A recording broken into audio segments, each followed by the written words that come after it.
Okay, we are live and ready, Mr. Mayor. Okay, sounds good. Okay, we'll go ahead and call the meeting to order. This is a regular meeting of the Seldovia City Council. Monday, September 9th, 2024. Time is 6:03 p.m. and we'll go ahead and do roll call. Keithley?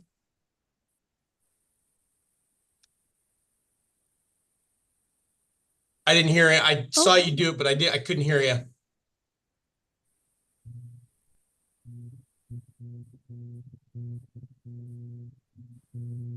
Yeah, her mic's not working.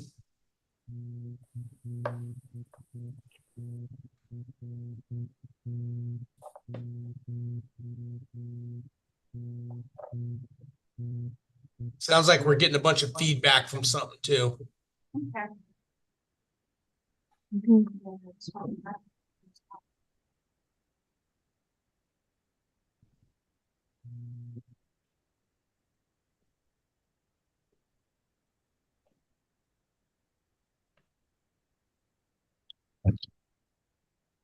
Hello? There we go. Yep, loud and clear. Right, I'm here. Okay, gotcha. Keithley is present. Langbart? Here. Rojas? Here. Kennedy? Here. And Swick. Here. Okay, and let me know Councilmember Payton will be absent unless she has indicated she will be absent unless something comes up and she's able to join us. So 5 out of 6 council members are present. We do have a quorum. And if someone could go ahead and lead us off with the pledge, please.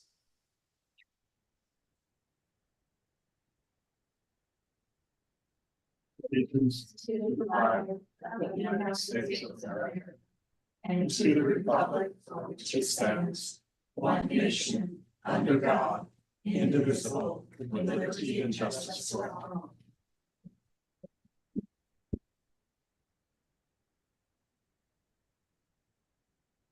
Okay, thank you. Item C, excused absences. As we said, Councilmember Payton is absent this evening. Item D, agenda approval. I'll look for a motion to approve tonight's agenda. I'll make a motion to. I'll second that. Okay, we have a motion by Keithley to approve tonight's agenda with a second by Langbart. Any additional discussion on the agenda before we vote? Okay, hearing none, we'll go ahead and vote on the approval of tonight's agenda. All those in favor, Keithley? Aye. Langbart? Aye. Rojas? Aye. Kennedy? Aye. And Swick? Aye. Okay, agenda is approved as written with the vote of 5 in the affirmative and 1 absent. Item E, consent agenda. All items under the consent agenda are approved with a single motion, no discussion, and 1 vote. Council member may wish to remove any item for discussion and a separate vote. Items removed from the consent agenda will be placed under new business. Tonight's consent agenda consists of approval of the minutes from the regular meeting on August 26, 2024. Item 3 is, there are 2 resolutions. Resolution 25-10, a resolution of the City Council of the City of Seldovia, Alaska, authorizing the acceptance of a renewable energy village energy efficiency program known as REVEEP grant in the amount of $104,600 and authorizing the city manager to negotiate and execute the appropriate documents. The second resolution under tonight's consent agenda is Resolution 25-11, a resolution of the City Council of the City of Seldovia, Alaska, adopting joint resolution number 2024-002 of the Assembly of the Kenai Peninsula Borough and the councils of the cities of Homer, Kachemak, Kenai, Seward, Seldovia, and Soldotna, supporting the Kenai Peninsula Economic Development District's request that the 2026-2027 Cook Inlet Finfish meetings be held in Soldotna, Alaska, to provide resources, stakeholders with the opportunity to be present at public discussions affecting the management of their resource. And those are all the items tonight on the consent agenda. And I'll look for a motion to approve tonight's consent agenda. Mr. Mayor, a motion to approve tonight's consent agenda. Okay, do we have a second? A second. Second that. Okay. All right, we have a motion by Member Rojas to approve tonight's consent agenda with a second by Keithley. Any further discussion on the consent agenda before we vote? Okay, hearing none, we'll go ahead and vote on the approval of tonight's consent agenda. All those in favor, Keithley, Aye. Langbart, Aye. Rojas, Aye. Kennedy, Aye. and Swick. Aye. Okay, the consent agenda is approved as written, with a vote of 5 in the affirmative and 1 absent. Item F, mayoral proclamations. We have none. Public presentations, prior notice. Was there a change on this one? Did we have an addition to this? No, not for that item. Not in this one. Okay. Item H, public presentation for items not on the agenda. Do we have anyone signed up to speak on this tonight? We do have Laurel Hilt signed up. Okay, sounds good. Hi, Mr. Mayor. Can you hear me okay? Yeah, loud and clear, Laurel. All right. Forgive me. I got a case of bronchitis, so Ooh. a little froggy.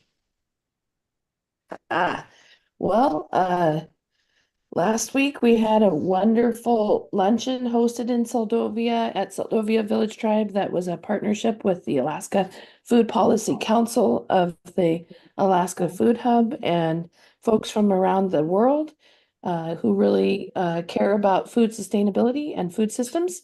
And so everyone who had a chance to get together there, I think had an amazing time together, and we hope to see more of those types of conversations and collaborations happen in the future.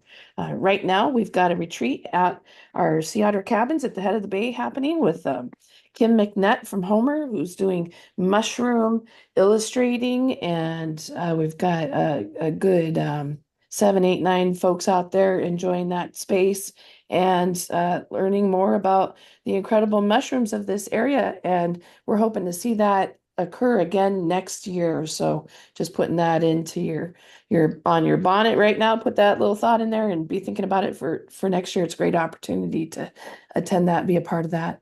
A few other things that the tribe has coming up here this month is that we have a soil testing luncheon presentation that will take place on Monday, the 20th. And that's going to be the Soil and Conservation District. They're going to come over and talk about healthy soil. And folks are welcome to do their own soil sample and bring those samples to the folks. They'll run tests and let you know what the nutrients are in your soil and what changes you might need to do to help them out. And they'll be getting more information out to folks on how to do that testing. But they said not to be afraid of it. Pretty simple process. 23rd, for folks that live in the Seldovia Village area, just an opportunity to come together and take a look at community action planning under the state's program. And that's going to be with Mark Ball, who is our emergency management director for Seldovia Village Tribe. Sorry, I'm going to take a sip of tea. Hang on. You're sounding rough, Laurel. And then oh man, I'm barely holding on. I'm almost at the finish. I think we've got one more thing coming up, but we might have one more meeting, so maybe I'll remember it better then. But the big thing is that on the 20th of September, we're gonna be bad. It will take place in Seldovia. It will be available for kids who are homeschooling in elementary and middle and high school, as well as students at Susan B. English School. So I'll be watching for the flyers on that. And I think that's the bulk of what I've had for the month of September. Thank you, Mr. Mayor. All right. Thank you, Laurel. Appreciate that information. Hope you get your voice back, feeling better soon. All right. Anyone else, Liz, signed up this evening? No one else has signed up. I'm looking around the room. I don't see any other hands. So No hands in the room. Okay. Okay, that'll conclude item H. Item I, committee and advisory board reports. Did we have any additions on that? Yes, we do. We have Kirk Zink here to give an update on the Prince William Sound Regional Citizens Advisory Committee. Okay, great.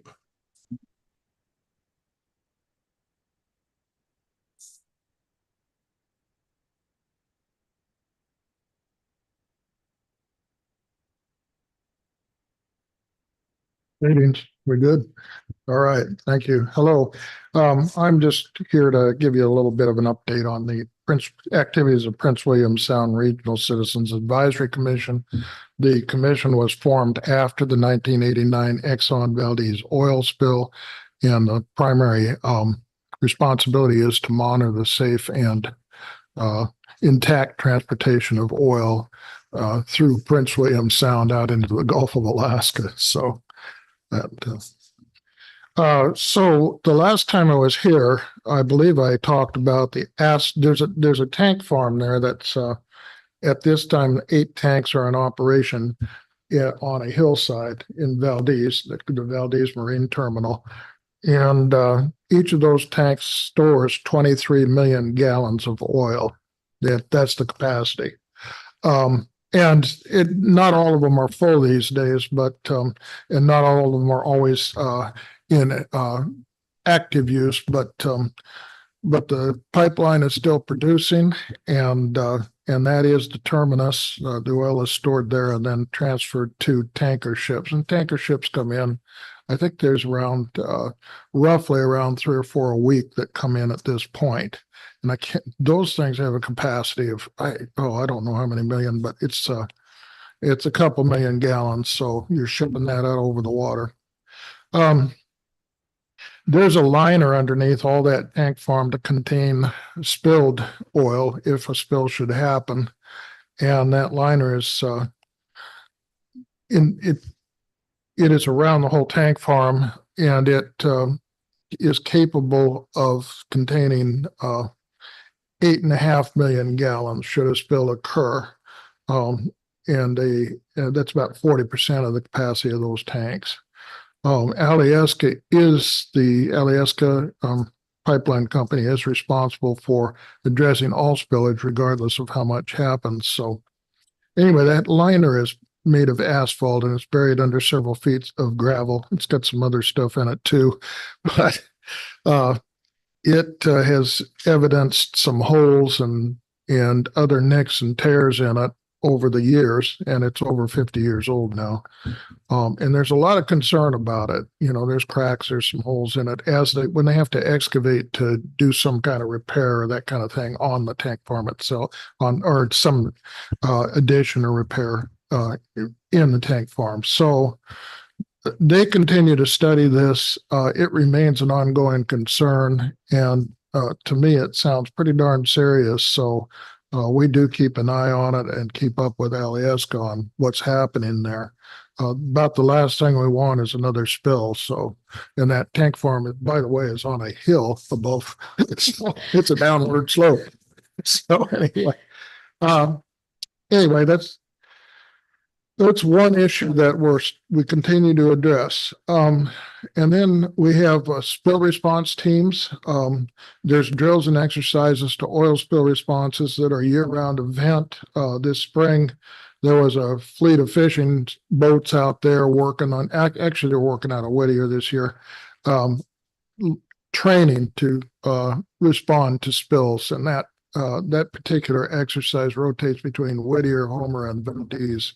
What they use is they have crews of local fishing vessels that are contracted to respond should a spill occur. So and during the actual oil spill in '89, the fishing fleet was really important in this, for those of you who might or might not know. There's a new spill response barge. They have added 6 new barges. They've 6 new barges since 2018. And so what they're doing is updating their response fleet and, of course, modernizing them and that kind of thing. But they help to transfer cargo off tankers that might be experience problems. And they also help with encircling the any spilled oil and getting it scooped up. Scooping up oil is not the most effective thing, but it's the most effective thing we have. We haven't found anything better yet. We're still working on it.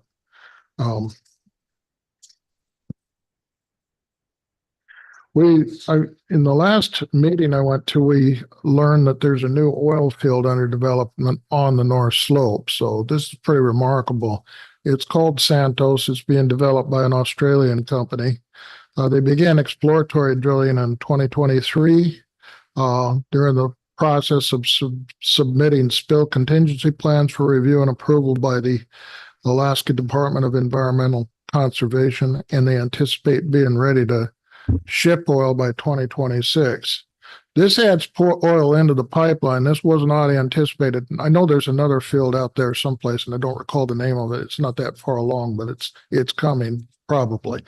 But adding into the pipeline, there's been some trouble just in transporting oil because there hasn't been enough volume to really push it through some of the areas of the pipeline that it flowed through naturally before because of both the heat of that volume of oil and the amount. So this will be a useful addition as far as I can tell.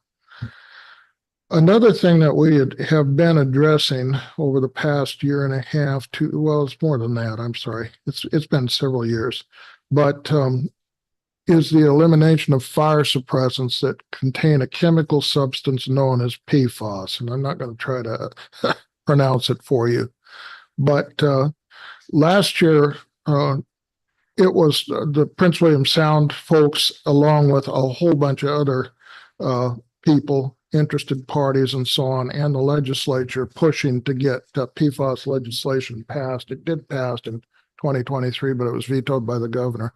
This year it did pass and it went through without the governor's approval, but this is a really important thing. PFAS is something they call the forever chemical. It doesn't break down.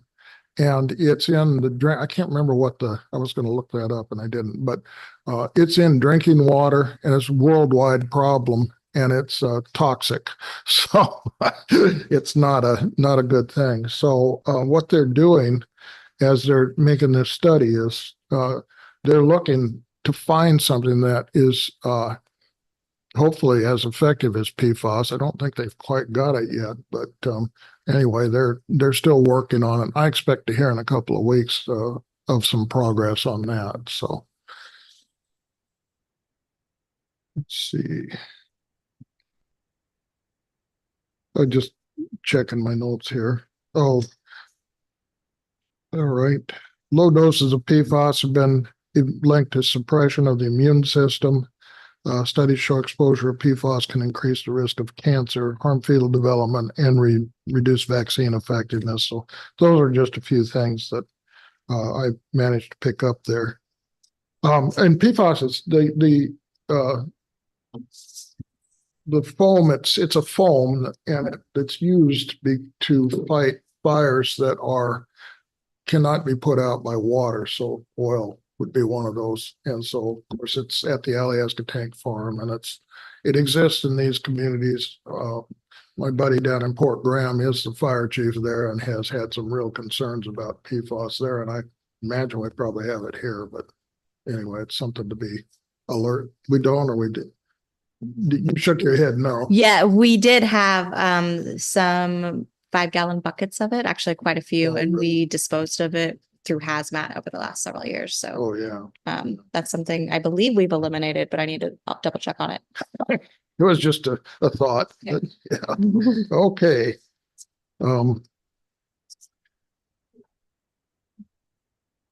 The other thing that we discussed is there's a man named Rick Steiner who's represents a group called Oasis Earth. And he's made a couple presentations to our board on whale strikes in Prince William Sound. And he has a real concern about whale strikes. I think it's a legitimate concern. There's certainly enough pictures to document that whales are being stricken. It's just that we don't know if they're being stricken by tankers or other shipping traffic. And obviously it's probably a combination of both. But he was asking the board to pass a motion or to address that issue, and we decided that's really not our issue. It belongs to NOAA, National Oceanic and Atmospheric Administration, and they're the people that are. So what we've done as a board is we have been in touch with NOAA, and we've been in touch with Alyeska Pipeline Company too, in terms of their boats, but we've suggested slowing down traffic through Prince William Sound. That's the only known way to alleviate this problem. And of course, we don't have enough evidence right now to tell when the whale strikes are occurring or who's doing it. They aren't all reported, that's for sure. But anyway, so there needs to be a lot further study on this to kind of make a determination as to what, where those strikes are happening, and if there's any predominant fleet or part of the fleet or something that strikes them. But we're talking about not just oil tankers, they move through there frequently, but there's cargo ships, ferry boat, fishing fleet, and other ships that move through there. So the pictures of the whale strikes that were shown, and they were shown by Rick Steiner himself, but they're also shown by one of our own committee members who lives in Cordova, and they're pretty dramatic. It's certainly something all of the board members are concerned about and want to see addressed. It's just we don't quite have the authority, the wherewithal to address it. So we're trying to put it to the right people. We did eventually write a letter to Alyeska and to the tanker companies suggesting slowing down, going through there to 10 knots. And that's pretty slow. There's some complications when you start asking shipping to slow down. There's more hours involved. There's more money paid. There's fatigue and so on and so forth. So it's just at this point, it's a request or a suggestion. So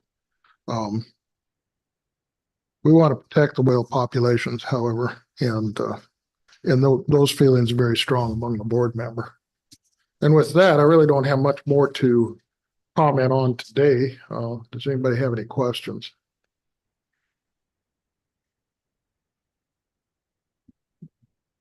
Okay. All right. Hey, Kirk, Well, I have one quick one for you. Do you know, is it, did they say anything about, is it mandatory for any of the vessels to actually report the whale, if there's a whale strike? I'm going to make a guess. I think it's mandatory. I don't think it's always done. Correct. Yeah, no, I'd agree. So there's a lot of whale traffic. I mean, there's different runs of whales through there and stuff, and of course all kinds, but it's pretty populated with whales. So, but I don't think you hear a whole lot of that. So, but that's my best guess, by the way. This is not an official opinion. Yeah. So. Yeah, no, I got you. Okay. All right. Well, I appreciate the update. And if anyone's got any questions, speak now. Good enough. Thank you. All right. Thank you. Thank you, sir.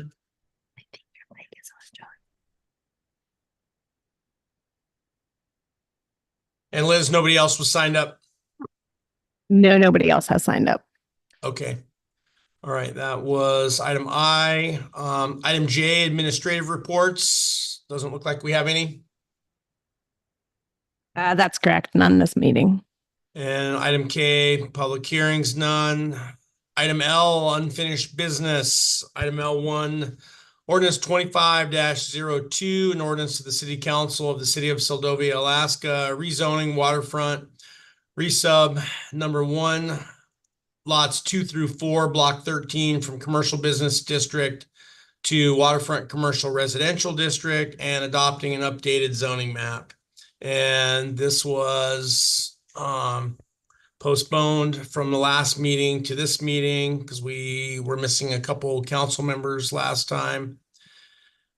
And I'll go ahead and let the staff present, and then we'll get into discussion. Thank you, Mr. Mayor. So on page 26 of your packet, you'll see the ordinance 25-02, the language, and on the next page would be the draft update. At the last meeting, I did go through the packet materials, and I'm happy to kind of go through that again. But the highlights are that on page 28 and 29, you'll see the written recommendation from the Planning and Zoning Commission with their findings that they put into their minutes. On the following page are what says unapproved minutes in here, but they have since been approved. The Planning Commission minutes from that meeting. And then on page 33 is the application, a staff report for the application of rezoning. On page 43, you'll find the public notice that was sent out. Then on page 45, you'll find the original zoning amendment application, along with a letter from one of the petitioners. And then on page 49, you'll find this labeled zoning amendment application petition, additional information for previously submitted application. And this was additional information that the Planning Commission asked for to complete the application, along with maps for that and the current zoning map. And then there's been reference to the comprehensive plan. So I included 2 pages from that comprehensive plan that were pertinent. And then followed by that is the public comment that was received as of June 19th written. I have not received any other public comment written since then. So that is included in the packet, as well as Alaska Statute 29, which deals with Planning Commission and land use regulations. And then chapters 5 and 6 from the Planning Commissioner's Handbook that kind of guides through the process on the Planning Commission plan.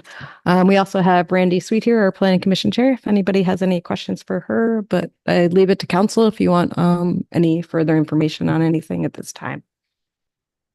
Okay, sounds good. Appreciate that. I'm sure we'll have a little dialogue on this evening. As you guys remember from the last meeting, we did take some public testimony. We had some discussion, fairly limited, didn't get too crazy into the weeds. Obviously, I could see by the discussion, probably not a complete agreement on this subject, and that's also evidenced by the input from the public as well. So definitely a mixed bag of opinions on this. So we'll go ahead and open it up. I'd asked for everyone to just read the information carefully, write down your thoughts, go through. There were seven criteria that the planning and zoning department or commission went through. Those were also addressed by the petitioners, and then the staff also went through the same criteria as well and commented on that. So it's obviously some of that is open to interpretation on what your understanding is of the requirements or what is needed to satisfy the criteria. So we'll go ahead and open it up and see who wants to go first, and we'll just get started here.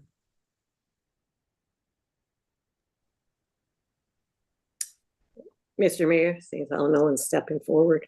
Okay, go ahead, Vivian. Thanks. Yeah, we've been talking about this for a while. And if you look at the findings of the 1 through 7 criteria, let me know if you can hear me okay, or if you can't. The 1 through 7 findings, most what the applicants applied for, 1 through 6, and then work with Randy on. 1 through 6 were every time referring to the comprehensive plan. Number 7 is the one that we all need to look at very directly, and what is the impact on the public? Is it in the best interest of the public? And that's the question that Planning Commission really didn't come away with. The applicants did put their input on it, but that's a question that the council needs to look at. And during the business district subcommittee conversation that we had over that year-long or 6 months, whatever it was, there was concern. It was a topic that kept coming around, preserving the waterfront, the harbor front to business traffic, and therefore business traffic, and therefore protecting it for the public. That was an ongoing conversation that kept on coming back and back. I guess we need to remember, and if I have this wrong, please, Heidi, correct me. The city is not legally bound to follow the comprehensive plan. There's a lot of things in the comprehensive plan that we have not put into place. And looking at the comprehensive plan at this point in time, since 2014, it's okay to admit, and myself being one of those people, to admit that whatever's in the comprehensive plan from 2014 may be something that is not in the best interest of Seldovia today, now, or in the future, 50 years, 20 years from now. And what I keep on going back to, and I think this is very, very important, is that we have a conversation many times over about if only the city fathers had reserved 20 feet of the new waterfront for the future, we wouldn't be asking ourselves, how could we build a boardwalk, or how can we get people off the street and walking? That was something that at that point in time, the city fathers thought all the canneries are going to come back, and that's why they designated it that way. And so this 3 pieces of property, these 3 lots that are business properties, I feel are in the same category as what the Seldovians of the 60s were looking at. And that is what is in the best interest of the public. And so I think that keeping those businesses in practice will preserve the nature of people being able to use it, because they'd be business services. The public could still use that area. It would be available. But it's that important to me that we need to look at it. And I'm comparing it to the issue of what they didn't account for back in the 60s or 70s when they gave away the front to didn't reserve that front part. But the biggest part is I don't want to be, a council of 5 years, 10 years, 20 years, 50 years from now shaking their head saying, why in the world would the council let go of 3 business properties? What were they thinking? And that's something that I take issue with very strongly, because we look at what they did 50 years ago and think, oh, that was really too bad. The deficit for Seldovia. But thank you, Mr. I would like to hear the rest of the council's comments. Thank you. Okay, thank you, Vivian. Appreciate that. All right, who'd like to go next? Mayor Campbell. Yep, go ahead, John. Hey, I've been pretty quiet through this process, and I think Heidi and Randy, Sweet, and yourself have heard a lot about how frustrated I've been with this whole process through the last year, and I appreciate you folks trying to keep the committee and stuff on track and try to come up with something positive. But I tried to put some of my stuff I tried to write some of it down today without getting too far out in the weeds. I'd like to kind of read a statement and just kind of let you folks know how I stand with it. But in regards to our commercial zoning review, I want to thank the city manager and the zoning committee chair's attempt to keep these meetings on track. And I understand it was pretty difficult at times. Over the last year that these meetings took place, the cost to our community has far outweighed the good that has been accomplished, in my opinion. In my eyes, far too many staff hours have been spent in relation to what needs to be accomplished. To me, our city staff's time is much more valuable, not to mention the high priority grant projects that they need to accomplish. Okay. As a council member, it has become very apparent to me that the root cause of this issue is far bigger than just updating some land use ordinances. It it's time as council members, we should consider finding a funding source for an individual to review our building permits, remodeling applications prior to approval, possibly conduct phase inspections and possibly requiring occupancy permits before move-in. Another consideration could be requiring zoning ordinance affidavits be signed at the time at the title company level when properties are sold. I've seen that done before. It's evident to me that improper zoning issues have taken place in this community for years. It's absolutely ludicrous to me that an individual can purchase a waterfront lot, then purchase a building permit for $100 and build a 4,000 square foot home with no inspections. This simply doesn't add up to me. The cost of the city resources is much more than that.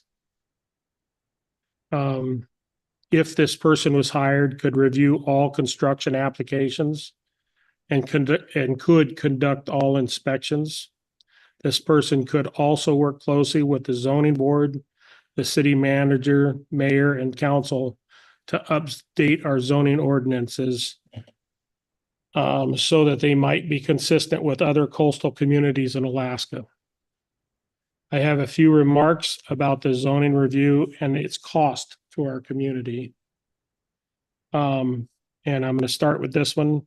At no time do I believe that a council member should take it upon themselves to act as a code enforcement officer on behalf of the city or single out any individual member of the community.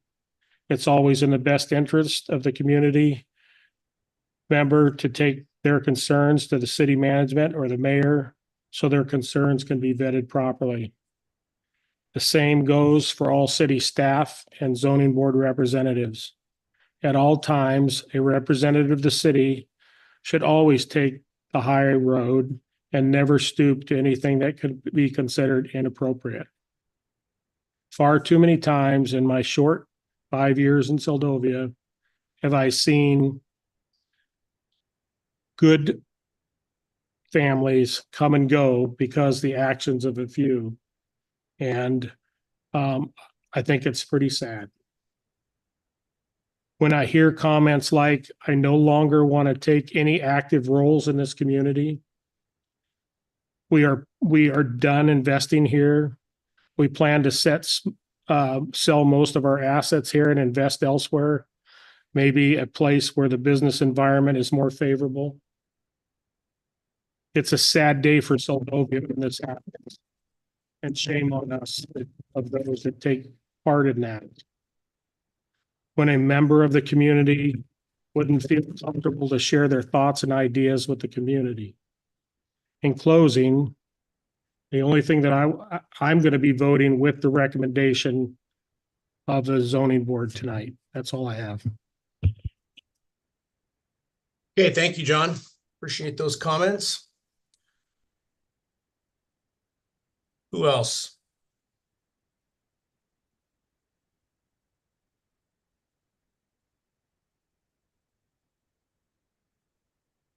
Maybe we'll go to public comment here, see if anyone gets a couple of different perspectives. If anyone from the public wants to speak on this. I can go, Mr. Mayor. Jen, I can you go, have something? Mr. Mayor. Before you go to public. Okay. Yeah.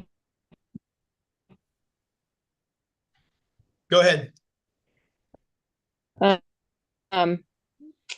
Whatever's there. Can you hear us, Jen? And I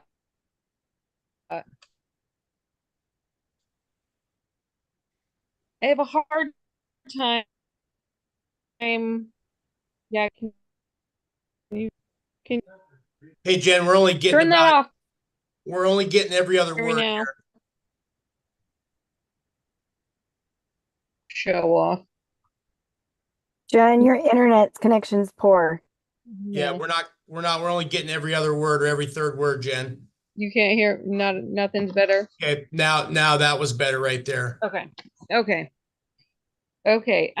Yeah, so I tried to go through the 7 provisions or whatever.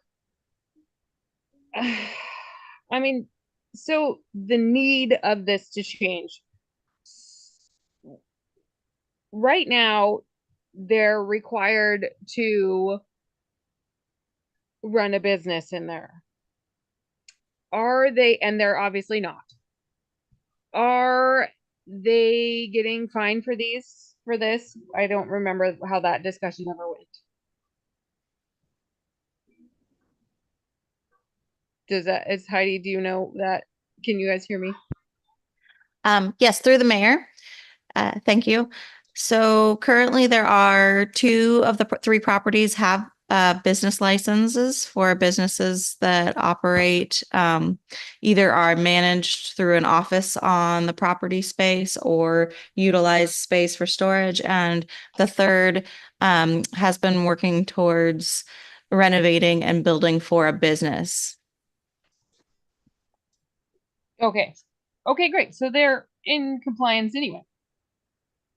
Kind of, it's a gray area, and that was part of the discussions we've had over many years, not just the commercial business subcommittee discussion, is that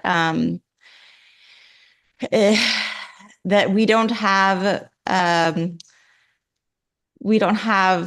guidelines for what it means to be operating and be in business or be active. Is to having a business license enough? And so that's something that we're still working through with the planning commission to bring forward to the city council. And it depends. I mean, if you call it one thing, it's in compliance. If you call it another, it's not. So there is definitely loopholes and issues with the code that we're currently working through and trying to address. Right. So that was part of the business district's discussions, correct? Correct. Okay. So did I read somewhere that property taxes is a moot point? It won't change. They don't base their values off of your district. Thank you. Through the mayor, I can address that as well. And speaking with the Kenai Peninsula Borough Tax Assessing Department, we were notified that they determine the tax rate on the building type. So if you have a commercial building, then you are taxed for commercial use. A residential building is taxed for residential use, regardless of the activity happening in the building. So if it's a long-term rental or a short-term rental, if it's a business, it's still a residential property. It's still taxed as residential, and they are not utilizing districts to determine to assess properties. Okay, so the taxes are not going to change.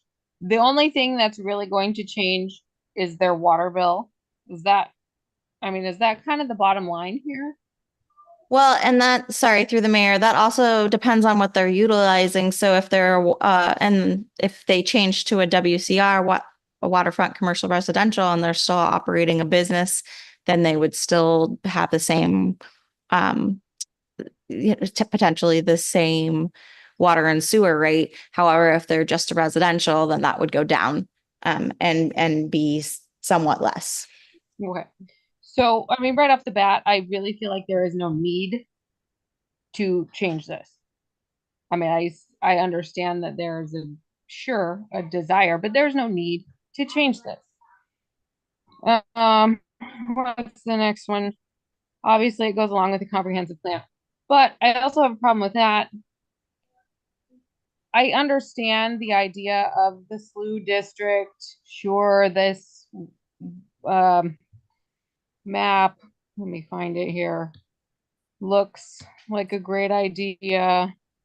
Oh, here it is.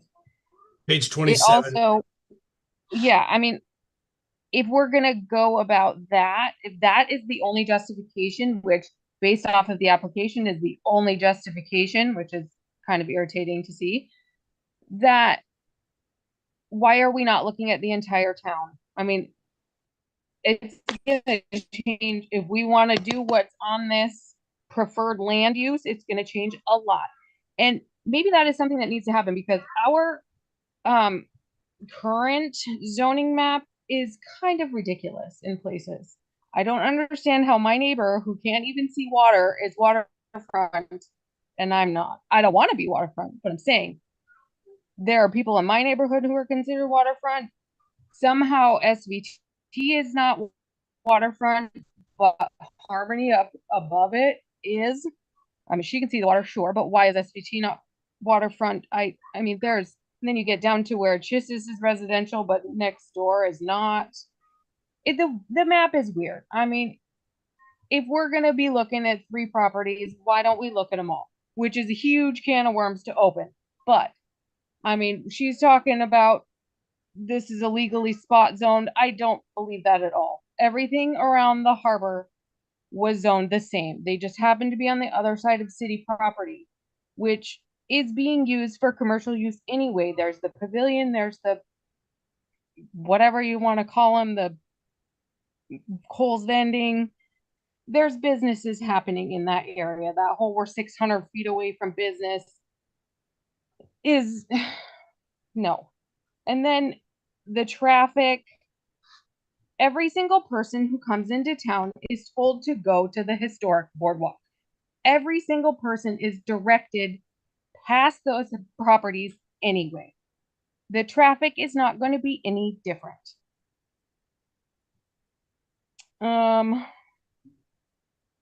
Where are the other numbers?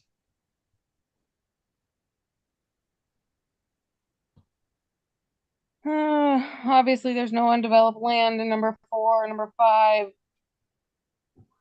Easy to, well, I guess if you want to get into enforcing all of the rules, I mean, that's something we can't really do on any property. Promote future and public welfare. No. If anything, we're going backwards. If we're trying to remove businesses, I know that they can optionally have a business in that area, and I know it's easy to say that you can't force somebody to run a failing business. That's true. But these properties, they say they are always been residential. They weren't supposed to be. And same thing with, I'll just throw out the mayor buying his home in the middle of town, which for my whole life was always a residence. And he bought it and remodeled it and turned it into a business because he's in a business district. That's the same thing could have been done when these people bought these properties. They can run businesses. We can't tell them how lucrative it's going to be, but it can be done. I just don't. Yeah, it's difficult to run a business. I get it, but you buy commercial property, then don't buy commercial property.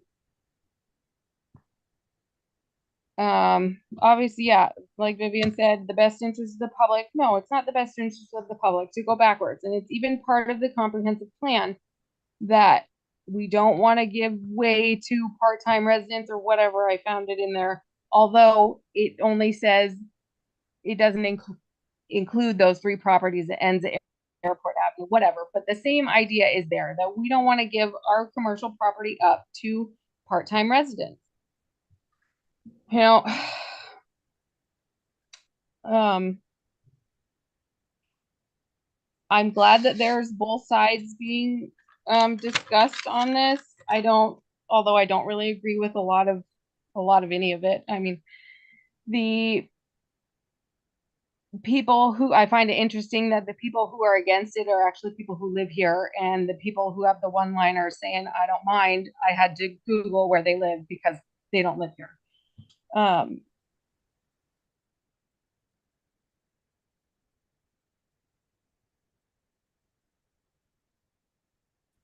don't really think it's not, I just think that it's it would be like SVT or SNA tearing down that building and then wanting to be residential because they're not in the main drag here and building homes there. Are people going to be for that? Probably not.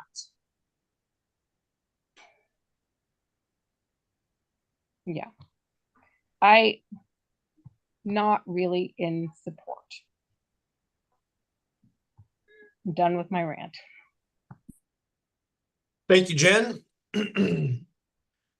Yeah, as we know, we're going to get differing opinions on every one of these criteria. So, again, I just want everyone to keep in mind too. I mean, none of this is personal. There's a lot, there can be a lot of heartfelt emotion when a person is, saying what's on their mind and stuff. But at the end of the day, it's it's a discussion, it's your point of view, and then ultimately it's a decision. The decision will end up having an impact one way or another, and that's what we were, voted in as council members to do. So sometimes they're not fun making some of these decisions. So okay, we've heard from just about half the council. So if anyone else wants to continue on before we go to public? Yes. Mr. Mayor, if I may. Yeah, go ahead. I know I've been quiet as well. I wasn't here at the last meeting, and I wanted to hear a few more thoughts first because I've been very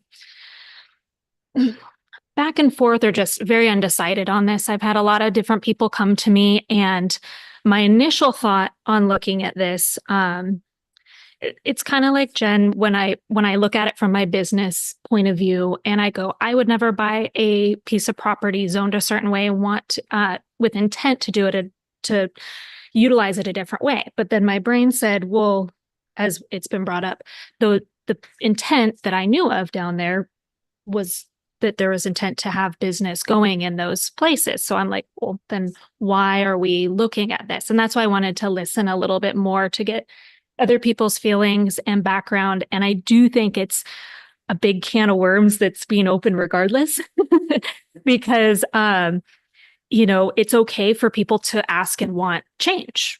But I think that this is going to ask for a lot of that. And that's where I also agree with John. There's been a lot of time spent on things that maybe didn't need as much time. They did need some, but we get sidetracked. Definitions and such. And again, my business side of my brain and being here and running a business and my livelihood is here year round. This is home for me. Everything is here. I've been able to see a few years of things happen, is that we do need to be careful of the future of making sure that there is space for businesses, because without businesses, there won't be the people here year round, and we'll run out of those who will be here to do the things to keep the city going. And we're already in that space a little bit. And so it's nothing against anybody in those properties, because I think that you have great intentions. There are people that are currently investing in the community a lot, and I really appreciate that. It's thinking about when those people aren't there, what could happen to that property if this rezoning is done, that somebody could move in and they can decide not to run a business, and that would be fine because the zoning would be changed as such. But now we've lost that, I want to say opportunity, but that plan, which every city has, you want to make sure you have those spaces that are designated, that you'll make sure you'll always have somewhere that has to have a business in it. And they're usually prime area locations for different reasons. So I'm honestly still really torn because I see both sides of it. And I think my biggest worry is the future of it. And that's the discussion I want to talk more, not about what's currently happening. I think we can work through that. And I would like to work through that, but I want us all just to think about how that could change, what that looks like, because with us not enforcing what has been supposed to be happening, we've already seen what that does.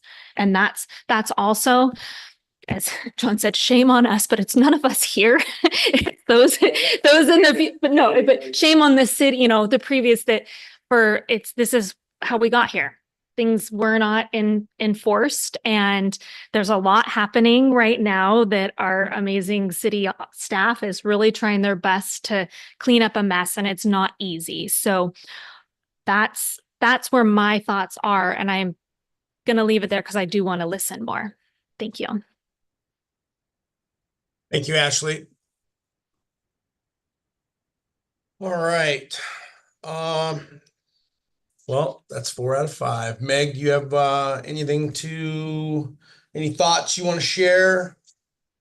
Sure. Mr. Mayor, if I may. Absolutely. I just don't want, I've spoken with a few of the people who have addressed this to me personally, and although I'm concerned about our future, I just want to address what is happening now. I want to stick with the comprehensive pension plan and not reinvent the wheel. Just keep it as it is and maybe work on the planning and zoning mapping here from here on out. Get some of those, the language, I'm not sure, the language, so that way this doesn't happen again. So I'm kind of with Jen and Vivian. I don't want to see this happen. So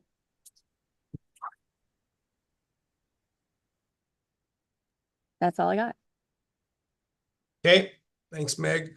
I'm going to chime in a little bit here. So you guys have heard me before on a few things, so I jotted down some additional notes and stuff and just listening to everyone. So yeah, the criteria are tough, right? They're open to they're subjective, they're open to interpretation, right? When you talk about the need and justification, I can't tell you one way or another if it's needed. It's wanted by some and not wanted by others, right? So there's no definitive answer there. The comprehensive plan, I think that does have value. I think it there's a lot of time, effort, and money put into that. Certainly it's not a legally, and I've looked and there's reference, there's things that are implied, there's legal opinions. It's not a legally binding document in our community. It's a very good guide, and there was a lot of time and effort put into it by our forefathers that in previous councils and community members that looked at what was happening back in 2014. I can just say what was happening in 2014 is not what's happening now. Already in 10 years on a 20 to 30 year plan, 10 years later, things are dramatically different. They are not the same. Industry has changed. Fishing is no longer the dominant industry in any of these coastal towns now. That is night and day difference. If you would have gone back 10 years before that, it's blinding the difference and changes now, how tourism has now overrun the fishing industry, right? Fishing's changed. It's getting tougher and tougher for fishing families to make a living. That industry's in trouble right now. It's tough.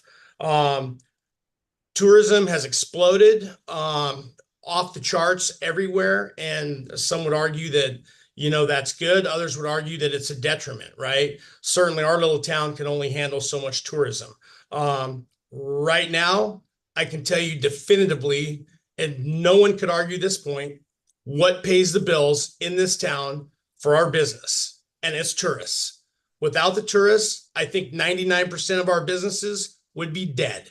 Absolutely dead in our community, which means zero sales tax revenue, zero revenue of any kind, and you would have a plethora of buildings for sale again, just like there has been in the past at different periods in the past. Industry changes, times change, people change, and the one thing I can say is we have to be adaptive to change. One thing that is not adapted quick enough, and multiple council members have made reference to it. And I think that's, this particular issue was a spinoff on that with these 3 lots. It's a bigger discussion on the use types, the zoning, what what types of businesses we can do on our waterfront property. We're not supporting the fishing industry anymore. We're just not. You can argue that till you're blue in the face. But yes, there's recreational. There are some, but it is limited compared to what it was 30 or 40 years ago or 20 years ago. Times have changed. And so we now have all started doing different things to adapt and react to what pays the bills. That's the bottom line.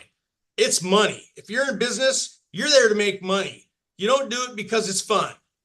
It'd be nice if it was all fun, and we like to think it's fun, but at the end of the day, it's a job, it's work, and it's providing employment, and it's providing a way for you to make a living. Simple as that, right? We like to provide service to the community, but at the end of the day, you have to make money or you will not be in business. So what has not happened is our code has not changed fast enough in the past to keep up with the pace of what is happening. And I think it's very evident. So now we've got it. How this whole thing came up was we've got this whole movement, right? We have an Airbnb movement. 20 years ago, I wouldn't even know, maybe that was I don't even know what year was the first Airbnb, but it was certainly not before the internet came out. Now it's a massive, massive movement in this country, and everybody is dealing with Airbnb's issues that it's causing. And you can argue whether it's good or bad, right? But what does that do to your zoning if that's your primary income? There's a demand for it, but it's not in your district. What do you do? What do you do as a community? Do I, as a community leader, say, I don't want your taxes. I don't want your taxes because I don't want any Airbnbs in your district. If that's the only thing you're doing, how do we deal with that? Yeah, it's a problem. It's a big problem. And if you tell me that, well, you can only do business if you have a bathroom or no bathrooms or a kitchenette or no kitchenette, guess what? I'm going to get angry because you can't tell me what my customers want or what they don't want. I know what my customers want. You know what your customers want. And if the demand is there, I need to be able to fulfill that demand. So I need to have a code that is relaxing enough to allow me to make those changes and do what I got to do. I mean, I'll just say it. Me and my wife, if you've seen, we've had a number of hats on in this community because we've reacted every time.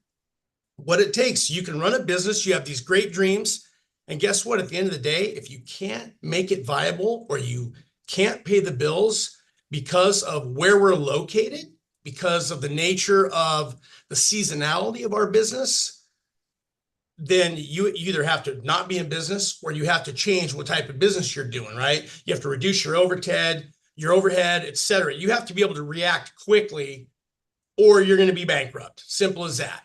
Anyone in business knows that. You just can't keep feeding the beast.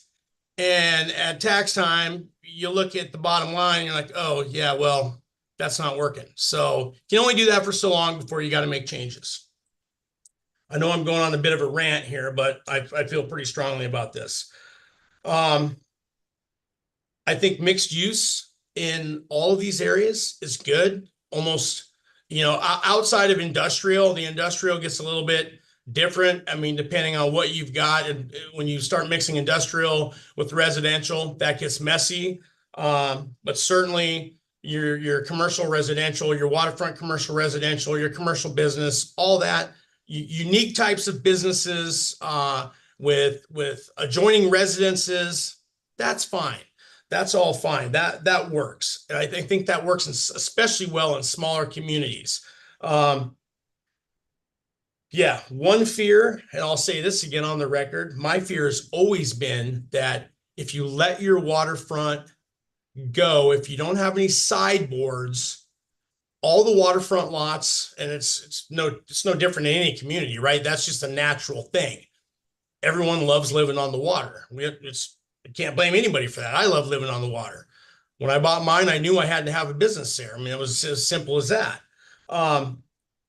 But if you don't have sideboards, it will turn into residential eventually. It might not be the current owner, but at some point, someone will just come along with enough money and say, well, I don't want to do anything here. I just want to live here, whether it be year round and enjoy the water or a couple months out of the year. Who's to say? But at the end of the day, there is nothing. If there's nothing holding your feet to the fire, they will become residences. Let's see here. Yeah, I think I touched on most of these. I think a couple of examples too, outside of us. You can look at most communities on the Kenai Peninsula.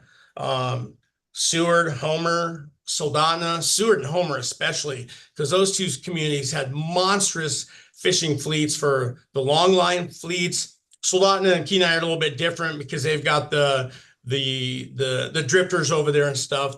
But Kenai Seward and Homer have had the long line fleets. They've had the salmon fleets, the herring fleets.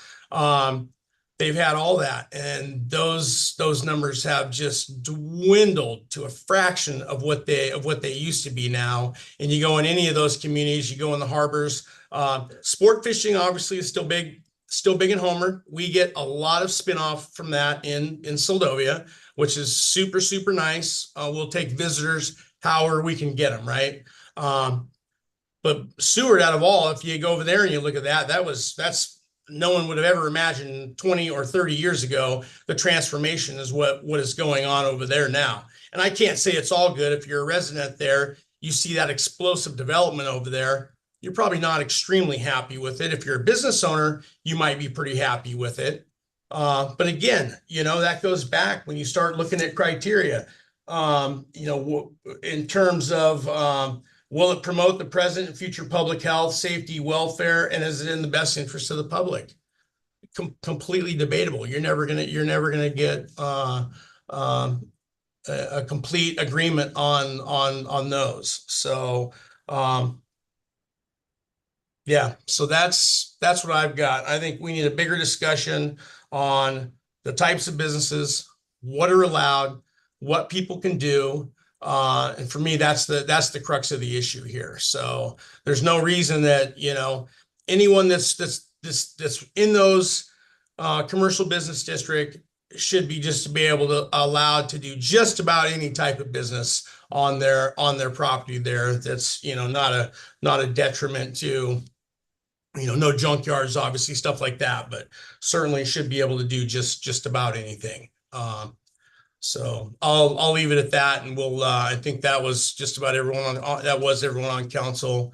We'll open it up to public comment and see what we listen to some additional opinions. Okay. Mr. Mayor, we do have our sign up list here. So Randy Sweet was first. If you want to come up, do you want to? Okay, Leslie. Yes.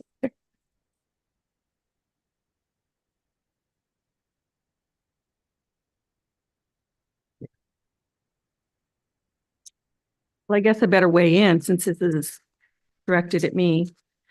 I came here tonight because I want the council to have more information before they decide the issue of the rezoning of the 3 commercial lots on Main Street. I wanted you to hear from me personally since I am the sole owner of 173 Main. After reviewing the letters and comments regarding the zone change application, one thing I noticed was a lot of speculation that was not based in truth. A common narrative of opinion has painted a defaming picture of what my intentions were for requesting the rezoning. Many assumptions have been made by individuals that have never actually talked to me personally about it. My prime example is a similar rhetoric throughout these letters and comments that was based on the assumption of the fact was property owners are trying to relieve themselves of their obligation or commitment to business. Plans for my property have never been a secret. Since the day I bought it, I knew it was commercial, and I have always planned on a business. There have been renovations underway to prepare for this. Regardless of whether it's commercial or residential or commercial, I had always planned on putting in a business. There was one strong objection letter that repeatedly stated the insinuation that property owners were trying to release themselves of that commitment. I don't understand this because that person was on the subcommittee with me specifically for the commercial business district. The plans for my property were discussed multiple times during that 6-month period. The other aspect of this has been, as I'd like to bring up, is about the boardwalk and the easement that through my property. And the rezoning of that property were two separate issues. I was kind of appalled at the amendment that was attached to as an easement in order to for this rezone to be even brought to the table. It was highly inappropriate and it calls into question decision-making objectives of everyone who holds a city seat. The main reason I submitted my application with my neighbors is based on the fact, one, the comprehensive plan, and two, the compliance of the state statute for the land use regulations. I didn't even know that either one existed until I sat on the committee and all that information was handed to me. In conclusion, my intention for this property has always been to put in a business and contribute to this community. As for the question number 7, is this in the best interest of the community? I believe the answer is yes. Moving forward in compliance with the comprehensive plan, following state statutes, and leading by example is the best interest of Seldovia. The main plan the whole plan aims to strengthen the community in many ways. A number of residents came together to give their input to create this plan to begin with. I believe that making decisions based on facts and not assumptions is the best interest of the community. Thank you for your time. Thank you, Leslie. Appreciate that. Next, Mr. Mayor, we have Jerry.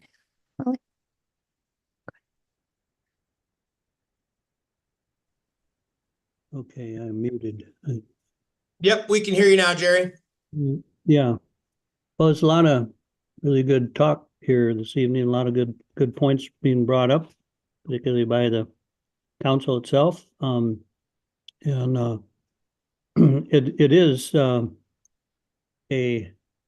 multifaceted, not a problem. It's I think in the legal sense, it's doable to do it this way of because of the comprehensive plan and so forth. On the other hand, and actually in truth,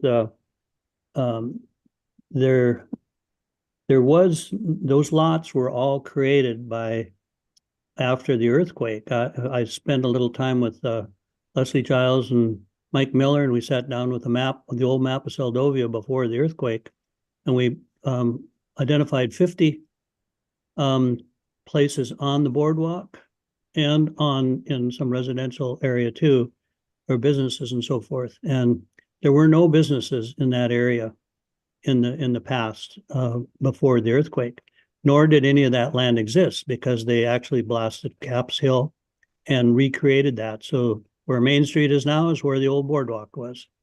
And so anything to the water side of that has been created all the way to the boat ramp down at the other end, all the way to Chris Lathine's property. So, and as we have talked about before, Urban Renewal decided to give everybody that the title to the mean low tide. So that's all water under the bridge, can't be changed really. And to tell you the truth, nobody's ever lived in those lower units except on a permanent basis.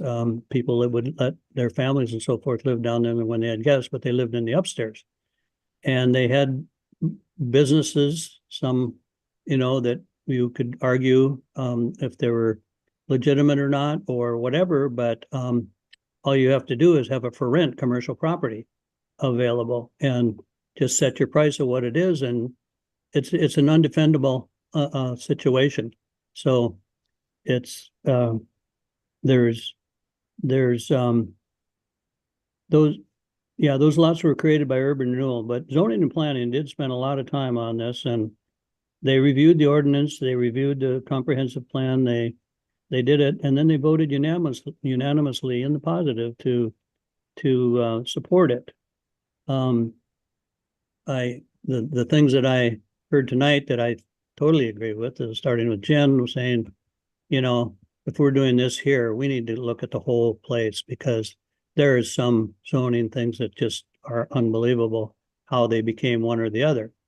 And I think that, you know, when we came here in 73, we saw our first patients here and stuff, but there was one bar or 3 bars, 3 churches, and 3 grocery stores. And now there's 1 bar, 1 church, and 1 grocery store. Things have gone downhill a little bit, but I'm totally enthusiastic about the new people coming, buying property, renovating property, coming here and investing in it. And I think it is in a state of change right now. Those 3 pieces of property aren't going to make or break the whole city for what it is and so forth. I think that what people should do in this town is, and the Chamber of Commerce needs to be involved in this and supported by the city government, is maybe find out the last 20 people, or last 20 years, how many people left this town that had businesses and why did they leave, you know, and then try to address what do we need to do. You know, things are changing, as the mayor kind of pointed out there, but change also provides opportunity. And that opportunity, I think, is there, not for me at my age and my state of life, but I think for young people, I think there is a lot of opportunity. We see more people coming from the Kenai Peninsula just to come here and stay so close to the tidewater, tidal therapy, I call it, and they just love it. And there's more and more of them coming all the time. Susie has a business there, which is in a residential area, so she didn't have to have a business there, but she does, and we pay the business rate and so forth on, let's see, 3 out of 4 of the waterfront properties we pay the full rate, so it's nothing unusual. It's not going to make or break the business, that's for sure. I think what really needs to be done is we've never had a sign that says where the boardwalk is. People get off the boardwalk and they say, I've been here 3 times and I've never seen the boardwalk, you know, and they got these maps and they're turning them upside down. There's never been any really nice signage that shows where it is to get to the boardwalk. And of course that would, people come and I listen to them talk all the time and everything, and I try to engage them and where they're from and why they came here and if they like it. Of course, everybody falls in, wouldn't you want, if I could put a little microphone under the little piece of land that faces the harbor or water, I would, how many people said, oh, isn't this a wonderful place? Wouldn't you just want to live here? You know, well, bring your own money and bring your own happiness and you got a chance, you know, but it's a tough place to make a living. It's a tough place for people even to live through the winter and so forth. But the people who live here want to be here. There's wonderful people here, and that's really the key to the whole thing. So I'm vacillating on this whole thing. I think that there does need to be a review of the whole zoning and planning in this city. So I'll leave it at that. Okay. Thank you, Jerry. Appreciate your point of view on that.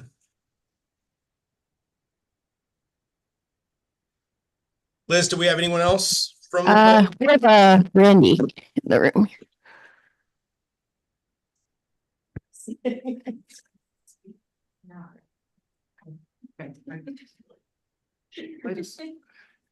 I'm just here for support.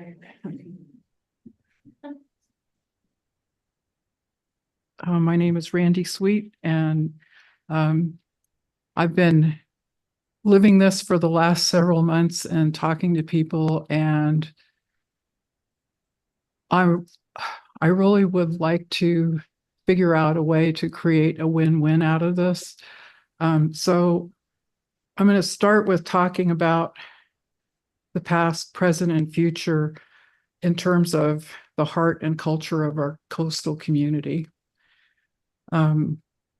When devastation happened with the earthquake and the tsunami, that affected our community, and then the destruction of the boardwalk, and that it did not get replaced.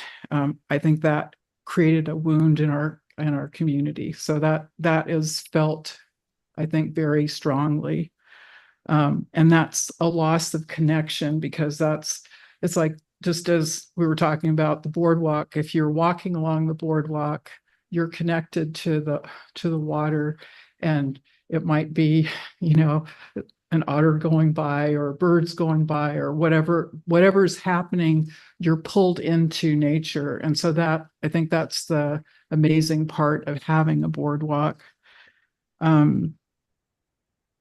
Unfortunately, for, however it happened, the Alaska Housing Authority and the city did not create a public access easement. So that's one issue that we have, and I think we understand that.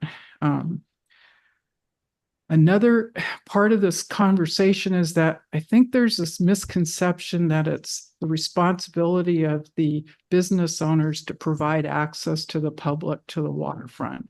And that's just not the case. A person's land is their land, and they aren't obligated to give you access to the water unless there's a public easement. So we, a business may have a business that enables you to interact with the water, but they may not. They may have something that's not a retail business. They may have a business. And right now, if I'm understanding correctly, you have to have a state of Alaska business license, a Seldovia business license, sales tax, and if you have any requirement for professional certification, then you have that. So right now, people who are in business have those requirements, and it may not be obvious to a person. And so then people make assumptions because I think in some ways are assuming that what that means is a retail business along the road where people can come in and out of, but that is not the case. So one of the things that I believe needs to be done is to protect our future and preserve our ability to build a boardwalk, which is on the capital improvement plan. We need to get the easement on the properties that for those individuals, and at this point, there are 19 people out of 20 that would provide an easement. We should get those easements so we don't have this conversation in 25 years wondering why we can't do that. I think that the city should also provide an easement just so that we have on their land, so that we are for sure in a position to know for certain that we have an easement in the area that we want to have a boardwalk. The other thing is, as a legal advice matter, we're told not to, with a landowner, we are not to interact with them on, well, we'll trade you, you give me this and I'll give you that.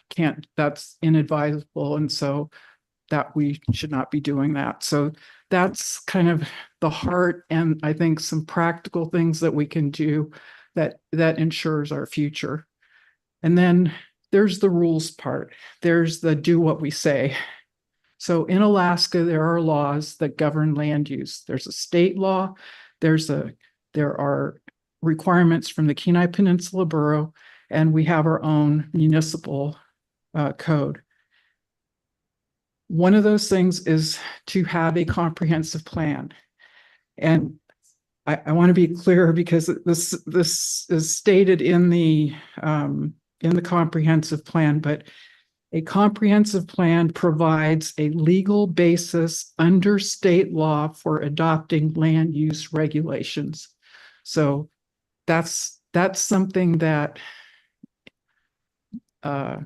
if I'm advising you on this, I'm telling you this is part of what you need to be aware of, so that when you make a decision, you're not creating risk for the community that you serve.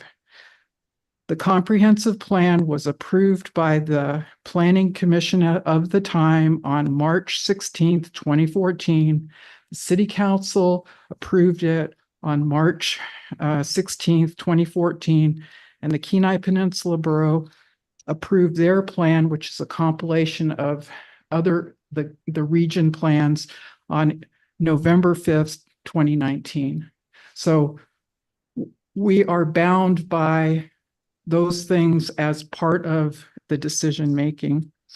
And I think there's been conversation about the preferred land use on page 33 of the comprehensive plan. On page 34, there's a goal that's specific to the town center, and it is specifically addressing from Iliamna to Airport Road.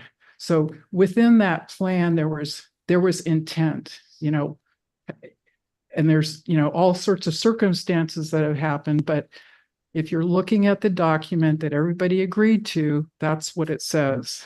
And then on page 50, there's information there, there's discussion, but one of the things that they talked about was doing things slow and steady. They didn't want people to overcommit to doing things. And then they talked about doing slow and steady. So in this particular case, the people who are asking for the rezoning are asking for it in conformance to the plan that has been agreed to.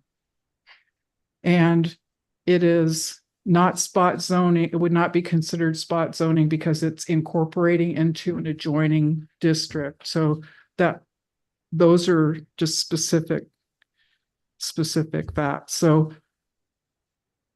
I think that if we want to spend time on what we might do, we might want to spend it on developing the boardwalk and making sure that we have the capacity to do that. And we, from a I guess, a possible opportunity, there is the Safe Streets grant. And there is a possibility because of the fact of people walking down the street, being able to do this could be something that could happen. So anyway, I think from my standpoint, I mean, I have a lot of opinions, personal opinions, but I think what I can do for you in terms of being the Planning Commission chair is to tell you there are things that are required. There are things, and just to understand that there are things that you should be clear about in terms of what is specifically asked for. And then you can get advice, additional legal advice if you believe you need to, but just be because I know you're trying to take care of the heart and the on and off switch, the requirements. So all of that is coming together in this particular situation. So thank you very much for your time. Thank you, Randy. Yeah, I just want to clarify something real quick here. So in the comprehensive plan, the summation says this document also provides, as Randy alluded to, this document also provides the legal basis under state law for adopting land use regulations. I would totally agree with that. I think that's consistent with the entire intent of a comprehensive plan. What it doesn't say is what those land use regulations are, right? That basically then comes to each community, to the powers of the planning and zoning, the public process, all of that, right? So in my interpretation of that is, if the council were to make a change tonight and approve the change from commercial business or waterfront, commercial business to waterfront commercial residential, you would totally be legally justified doing that, right? That's what that statement says. It doesn't tell you that if there's a recommendation in the plan, you have to do it. I mean, if somebody, Heidi, let me ask you, would you agree with that? I mean, or Randy can speak to that, but I mean, that's not what I understand that to be. The comprehensive plan is a guiding document. The Mr. legal Mayor, that, yeah, go ahead. yeah, if you're asking for a response, in speaking with the borough planning, with the borough planner, that was a part of our discussion related to this topic, is that yes, this document is utilized to help adopt land use regulations, but there is nothing that compels the city to follow it one way or another. There isn't anything that compels the city to follow that comprehensive plan. So I don't know if that's what you're looking for in an answer. Yeah. I mean, that's in general. It's just I don't want the two to get mixed up, right? Thinking that verbatim everything in that comprehensive plan is legally what we have to do. Okay, so I think we can, for the most part, agree on that. I think, looking at this again, I mean, waterfront, the WCR designation for me, that's the best zoning you can get. If you're a landowner, that's the best zoning you can get. You can live there, you can do a business if you want to or not want to, right? To me, that's the holy grail. If you get that designation, that's good. It's also probably the most lenient, right? Of what you can do because of the mixed use with being able to live there and what type of businesses you can do. You can pretty much do just about anything under the WCR.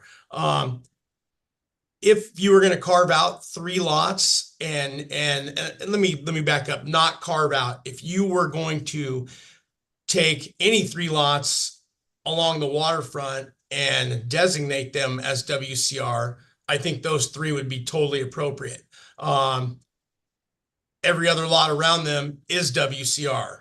So to me, it makes perfectly good sense to do that. I mean, if I had the ability to vote or on a tie, I would vote for that.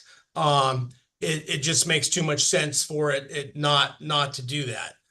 Again, there's a lot of other different variables here, but I would not have an objection to those going WCR and given their location where they are at. So I don't think it would be anything out of the ordinary, based on what I've seen, what the history has been, for those lots to be the same designation as everything else around them. But again, it going back, it does make sense to have, include all of this in a bigger discussion because there's a lot of oddball stuff on Main Street and just off of Main Street that doesn't make a lot of sense how it's zoned. So, all right, that's all I got. Anyone else wishes to speak from the public? Mr. Mayor, we have two people online that have their hand raised. Okay. Crystal, I believe you were first.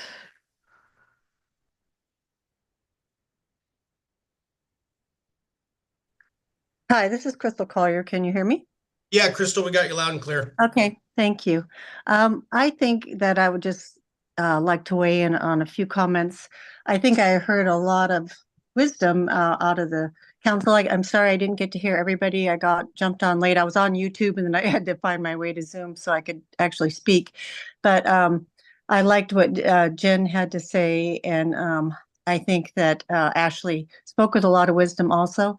So, the boardwalk days have been gone for 60 years. And I worked at the city for 10 years, and I actually was there when the first zoning ordinance and probably the existing zoning ordinance was actually passed and implemented.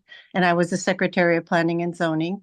And there was a lot of thought that went into how those lots were when they were developed, and they were developed under urban renewal. ASHA had them. The city was given the right to sell those, and they had covenants on them. And those covenants were based on the zoning that was set forth. And so when people went forth to buy them, they had 2 years to comply with what the zoning said. And if they were a business, they needed to build and get their business going and things like that. Otherwise, they were in violation. So those property owners that bought there knew full well how it was zoned when they bought it. And And some of them have been resold, obviously. But still, the people that purchased them knew what the zoning was and the intent of the city to have businesses along Main Street. So if you walk down Main Street, you continue to walk past the harbor, and then if those were businesses, that would be a viable spot down there, because you run into a little gift shop called I'm sorry, salmonberry, strawberry, something. I'm not sure. It's a cute little shop and I always forget the name. And then you walk the boardwalk and you come to Time on the Boardwalk, which is a beautiful business. And if those three were businesses, that would be just a really great place for tourists to go. And they may not find the boardwalk because there's nothing down that street that looks compelling to say this is a business district and this is the way I should walk. I don't think maybe that people should give up on having a boardwalk on the waterfront, but we have been talking about it for 40 years and it hasn't happened. And mostly because the people that are on that land that have the tidelands will not and do not want to give easements for that. And you cannot make a business owner do that, nor can you bribe them to do that by saying you'll change their zoning for them. I don't think any of that is appropriate. I think it actually speaks poorly to an administration or the city council if that is the direction that is going. And I don't know if it is, but it sounded like what was alluded to. So I feel kind of ashamed that would be the process at all. But I do believe the zoning should stay. If you change the zoning now, you're making a permanent decision for a short-term problem. The people that have these buildings probably, I mean, they could sell tomorrow and the zoning is changed forever more. And the people that would come in to move in and buy it, they will continue on. So, having a business district and having these people develop businesses is the best thing for this community. It's a great little street. It is wide and nicely kept, and there's no reason to not have a business and invite people. And tourism is the way Seldovia is. It's no longer a fishing community or anything else. It's a tourist community, and we should be developing that instead of trying to run from it. Thank you. Thank you, Crystal.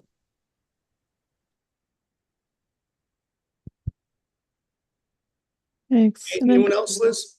I believe Laurel had her hand up earlier. I'm not sure if she still wishes to speak.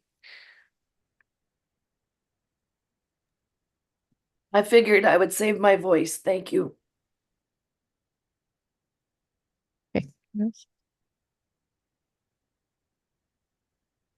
I think that is all we have for public comment, Mr. Mayor. Okay, sounds good. All right, we'll go ahead and bring it back to council. Obviously, there's been a lot of back and forth discussion, a lot of good discussion.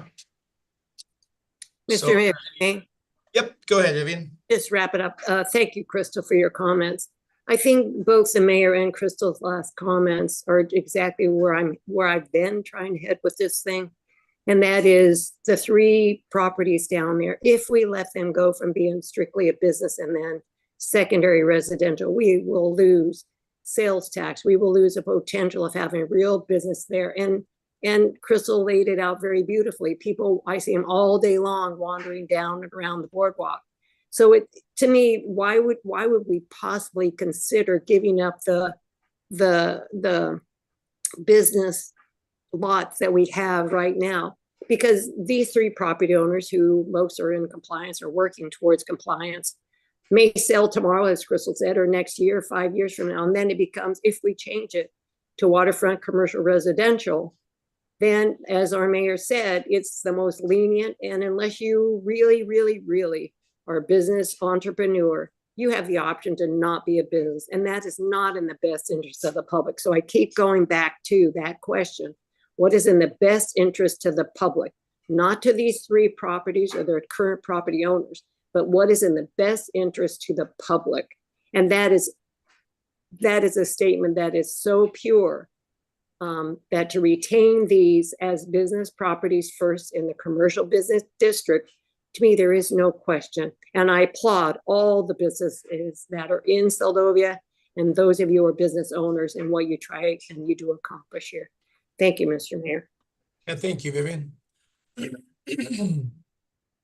Any additional closing comments from anyone? Jen, go ahead.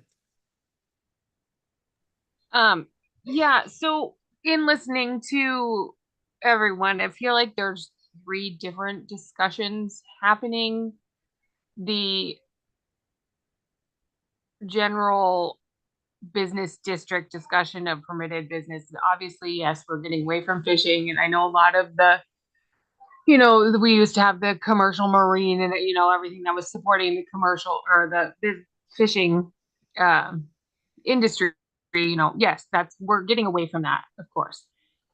So that is a whole other discussion, and then you got the boardwalk, which is a whole other discussion. Although I can see how this is somewhat getting tied in, but that is separate discussion that has nothing to do with the zoning.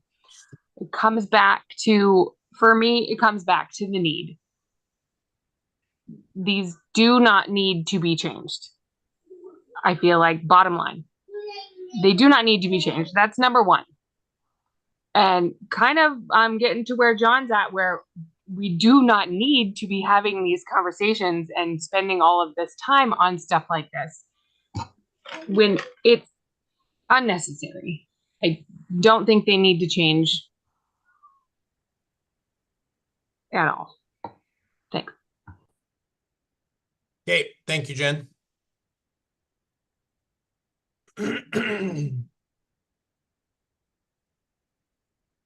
Okay, anyone else?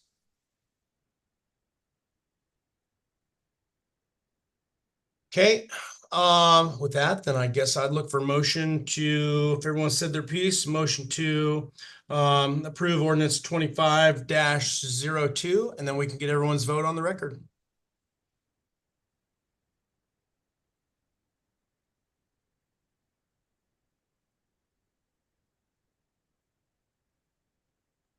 Mr. Mayor, a motion to pass, is it ordinance 20-2? 25-02. Okay, 25-02. Okay, do we have a second?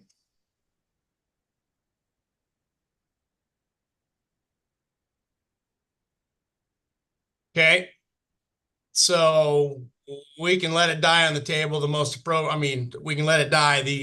I think the most appropriate thing to do here, what I'd like to see is, and you don't have to, but I'd like to see a second, and I'd like to see a roll call vote on this, just so we can vote it up or down. That's the appropriate thing to do here. Can I get a second out of someone?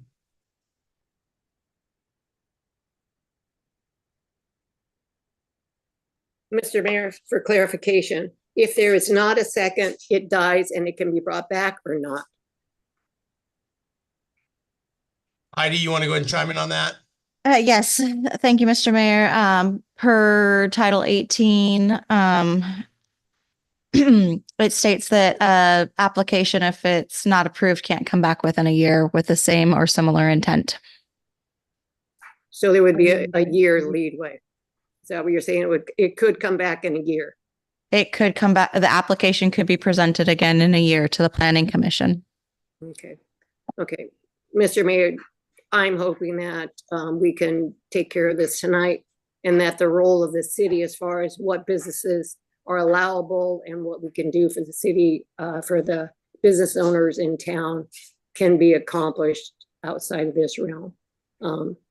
So at this point, I will second it, and in hopes that everyone says why they're voting the way they are, and hopefully it'll go in the best interest of the public. Thank you, Mr. Mayor. Okay, thank you, Vivian. Okay, we do have a motion to approve ordinance 25-02 by Langbart. We have a second by Rojas. We have had a lot of discussion back and forth. Is there any further discussion on the motion before we vote?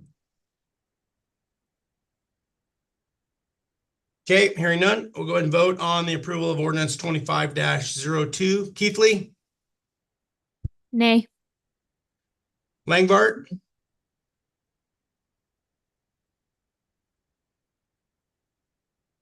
Aye. So you're voting in the affirmative to approve it? Affirmative to approve, yes. Okay. Rojas, No. Kennedy, So if I vote in the affirmative, we're approving the change or not? yes, there was a positive motion. Aye. So you're voting yes also. Yep. Okay, Swick? No.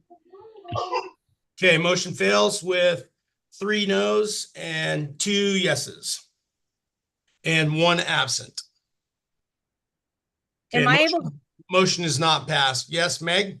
am I able to change mine? I'm sorry. I don't want to be in the affirmative. Okay, and that's why I was asking. So Yeah, sorry about that. you wish to change your vote this time to? Yes, please. Okay, so your vote is officially a no. Officially a no, yes. Okay, thank you. Motion still fails with 4 noes and 1 yes. Okay, motion is not passed. All right, thank you everyone for that discussion, and thank you for the roll call vote. Item M, new business, we have none. Item N, city manager's report, and this will be found in your laydown. Yes, thank you, Mr. Mayor. Let me just get to it real quick. I want to start off by saying there's a lot of focus right now from administration on the big 3, as I am coining them, and that is the raw water transmission line, the septic, the sewers, the sewer septic lift. I am messing that up. This the septic lift station, and the Jackloff Bay dock replacement project. As you are probably aware, we did have a crew in town last week to begin the geotechnical study for Jackloff Bay dock. This is a requirement for the design and permitting. It was a small drill rig that was brought in and 2 boreholes, one on each side of the dock on the upper tidelands were bored, and that will help with determining what type of piles or how the piles are driven for the new dock. There's a few more aspects that they need to complete for the study that don't involve groundwork. So they'll come back in the next couple of weeks when the tides are right, complete that work, and then that'll go into complete the design. So we are making headway, and we're happy to see that.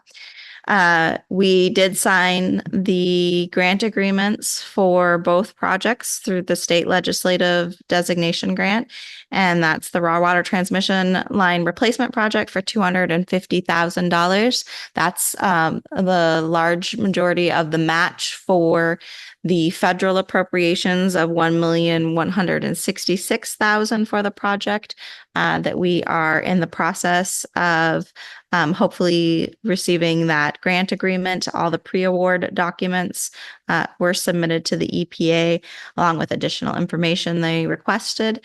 As I said, that's a large portion of it. However, the 20% match comes to $290,000.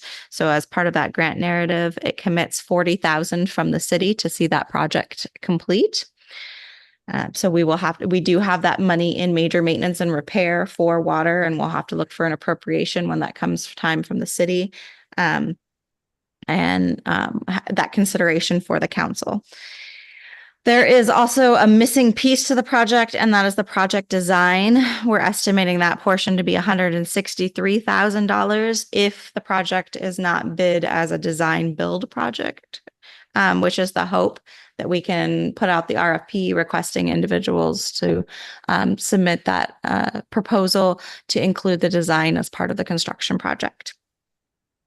As I said, we're waiting to hear back from the EPA concerning the pre-award documents that were submitted and hope to see the grant agreement soon. The other, and I'm kind of jumping all over here because they all intertwine. So stop me if it gets confusing. The other grant agreement signed with the state was $88,000 for the material for the safe roads. Part of that grant narrative did include the asphalt repairs that are needed currently in town. We have asked for a few quotes, one quote from a firm, and they were not able to get back. They're too busy. I did have a discussion with another firm out of Homer. Sounds like that is something that they would be capable of doing this fall.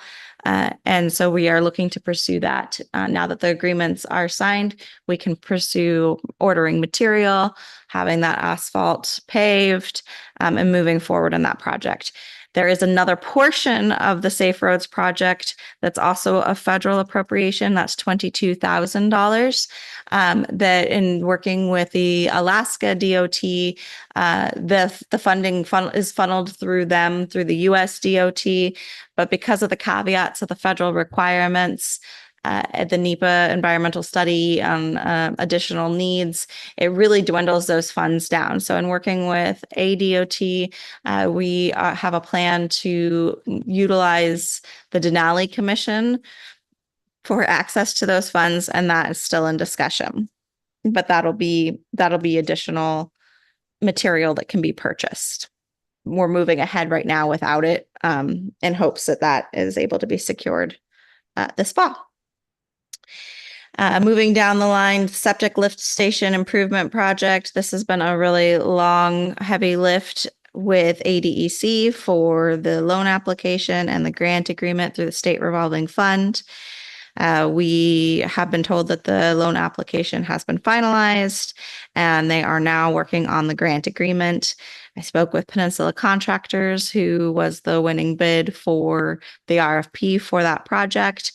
They continue to hold on receiving and signing a contract with the city until the agreement is approved and signed.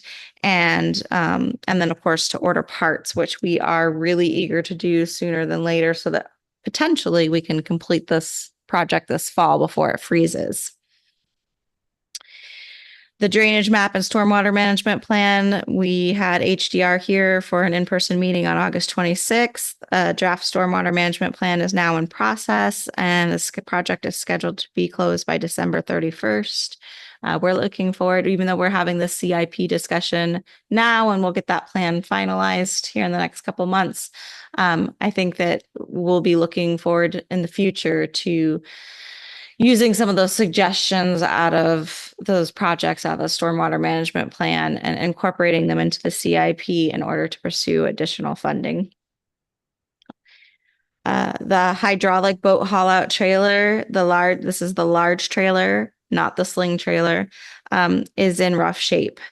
When staff went to utilize it a couple of weeks ago, they did an inspection of it and found that there are thick sheets of metal that are just sloughing off of the trailer at this time, and confidence is lost in the casing for the rams.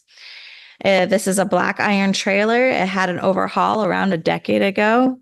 And in speaking with the harbor master, she reported that when that overhaul happened, they were surprised with how thin the material was at that time. So it's questionable with how thin the material would be at this point. I have asked for a quote from a company to overhaul the trailer again, but depending on that cost and feasibility, it may be in the best interest of the city to replace the trailer instead with a large sling trailer or a larger sling trailer. This project will be included in the draft CIP for council consideration. Speaking of CIP, for the 2025-2020 30 capital improvement program, we have requested projects and input from local nonprofit and partnering organizations, including the Chamber of Commerce, Seldovia Arts Council, and the SRSA/SOC. We've received excellent feedback from all three organizations, as well as a desire to see an event or recreation center like what is happening down at the waterfront right now be more formalized with a naming and established with improvements to help facilitate those events and recreation. I plan to meet with representatives from those organizations in the next couple of weeks to work on that proposal and be able to submit it for council consideration. Another item that was brought up was the rehabilitation of the Susan Lake Pavilion area. We've also received requests to consider installation of rain gardens and native plants on city-owned park properties.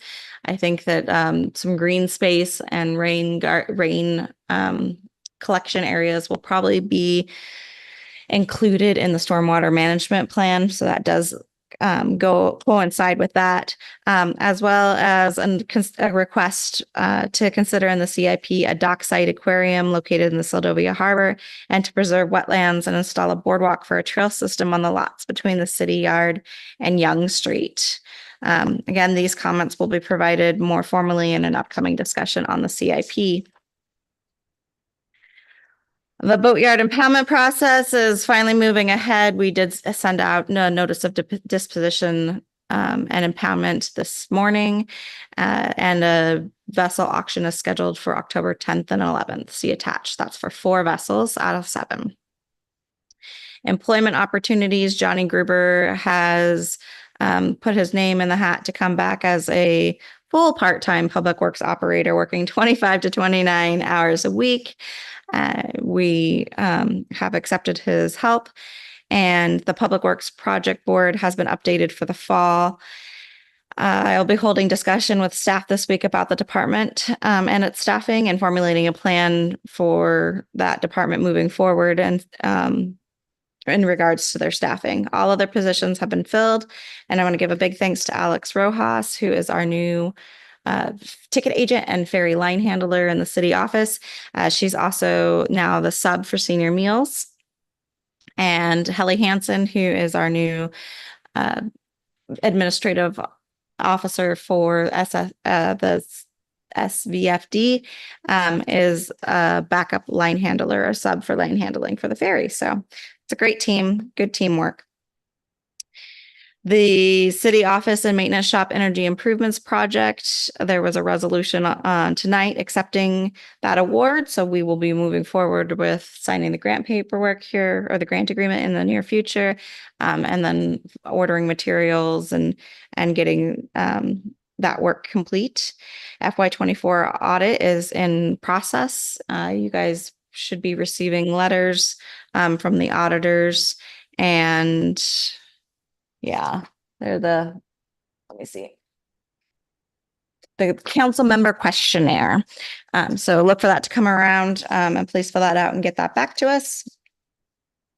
The historic boardwalk, so not the expansion project. I think I'll split these out in the upcoming CIP, because there seems to be a lot of discussion on that expansion, but we're just talking about the repairs for the existing boardwalk. We received a quote for an estimate for $225,000 to make that repair. So that will be updated in the draft CIP. We're awaiting the tsunami inundation brochures. They've been approved, but there's additional funding that's needed in order to print them. So we're hoping that's coming soon. The summer conference, AML summer conference, was attended by myself and Mayor Campbell on August 12th to the 15th. That was a wonderful conference. I don't know if the mayor wants to speak more to it, but it was really great to be in a room full of other individuals representing local governments and hearing just how similar our issues are. We may be spread apart, and we may be different population sizes, but it really comes down to everybody is just going through the same situations at this time. And so a lot of support there. Heard from some economists, heard from legislative representatives, and just trying to problem solve and continue to work through these issues was really beneficial. With that in mind, there's a local government conference that happens every year. I know we keep talking about it, the week of December 9th. And it is in the budget for a couple of council members to attend. I attended last year and found it, again, highly beneficial to hear about the different infrastructure projects that are going on, building permit code, a whole slew of emergency management, education. I mean, a lot of really valuable information, so much that they have multiple sessions every like morning and afternoon, so you can't go to them all. So it'd be really beneficial if there was members of the council who would like to attend. Let us know and we can help you set up your travel. But I think that you would find it really informative and useful in your positions of council members. The cybersecurity risk assessment, we received the final report and a discussion is scheduled to be held tomorrow between the city, the assessing organization, and Alaska Technical Solutions. I'll let you know what that report looks like after we get done with the discussion. We did order 8 stop signs. They should be here this week, and we look forward to getting those up to replace some of those old and worn out ones. Our wastewater discharge permit, general permit was approved. Harbor improvements continue. And everything else I believe you've seen. I did want to make one comment on a couple of items that I didn't include, and that is the hazard mitigation plan is still in process with the Kenai Peninsula Borough. I did provide public comment back to them on the draft. Once they make those changes, it'll be submitted to FEMA. And if upon approval from FEMA, we'll do, or upon that process of it going to FEMA, it'll be requested that the city of Seldovia have a resolution adopting the plan. Safe Streets for All is still in the works with Kenai Peninsula Borough. That's another grant that we're in partnership with the Kenai Peninsula Borough and waiting to hear where they're at in that process. I'll bring it back to you. As well as AMHS supplemental service. It was on our calendar to send out an email. I'm sent 2 now asking to start the process of talking about supplemental service when the ferry goes into dry dock. I'm going to follow up with a phone call tomorrow and let you know how that discussion goes as it gets underway. And that's all I have, Mr. Mayor.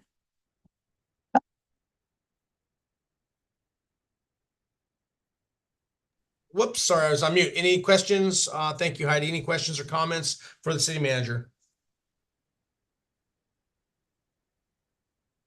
Okay, thank you, Heidi. Lots of good information there. Yeah, just one blurb too about our meeting in Kodiak for summer legislative conference. Housing and revenue shortfalls seem to be a very very common denominator above every community, among every community that was there. There was an hour when all the mayors got together and we were a little short, had a little short on time, but we kind of did a quick 5 minutes, you know, our biggest struggles in in every community. And yeah, revenue generation and lack of housing were two out of the 3 of the big ones. So yeah, no difference. Doesn't matter, you know, if you're in Kenai, Seldovia, Cordova, Fairbanks, everybody had the same issues. So pretty interesting. But all right, well, thank you, Heidi. Appreciate that. Item O, informational items not requiring action. Absentee voting for the October 1st city elections begins Monday, September 16th at the city office. And the municipal election is that Tuesday, October 1st? Yes, Mr. Mayor, it's the same date. And early absentee in person voting will be available for the borough election at the city office as well. Okay. Yep. All right. I see that. Sorry about that. I read that wrong. Okay. Nope. Sounds good. And it does look like we are going to have one vacancy, correct? After the election, we're still going to have a vacancy. Yes, Mr. Mayor, providing that the write-in vote that gets the most does not want to serve or is not qualified, we would have a vacancy. All right. Well, I guess we'll address that. I just wanted to let everyone know most likely there will be a vacancy, possibly a vacancy, and for folks to start thinking about recruiting the 6th member, because we are going to need a full council, and that person would be appointed for a 1-year position. So just want everyone to keep that in mind, thinking forward. Item P, executive session, none. Item Q, council and mayor comments concerning items not on the agenda. Keithley? Nothing tonight. Langbart? No comment. Rojas? Just a thank you to staff and council for your hard work. Thank you. Thank you, Vivian. Kennedy? Just thank you all for their work. Okay, and Swick. No comment. Okay, thanks, everyone. Let's see, next regular meeting will be held on September 23rd, 2024 at 6 p.m. And I'll look for a motion to adjourn. Motion to adjourn. And And okay, we have a motion to adjourn by Swick, second by Langbard. Any objection to the motion? Okay, hearing none, we are adjourned. Thank you, everyone, and have a good night. Hey, thank you. Good night. Yep, thanks, everyone.